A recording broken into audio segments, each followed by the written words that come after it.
না দে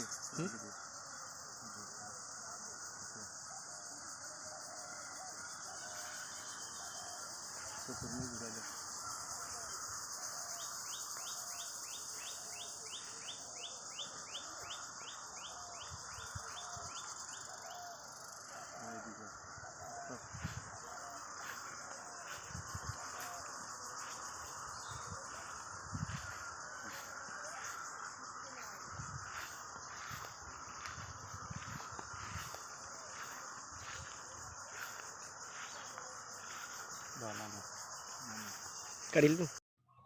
আমাদের ক্ষতি করার জন্য এই জায়গা থেকে 200 টাক মাটি বিক্রি করছে। দেখুন এই পাশেও আমাদের জায়গা, এই জায়গাগুলো থাকবে। দেখুন তো এই জমিটা যদি মাটি বিক্রি করে, বিশেষ করে আমাদের ক্ষতি হয়ে যাবে। এই সাইডে আমাদের বাড়ি, কিন্তু এই জমি থেকে 200 টাক মাটি বিক্রি করছে শুনছি।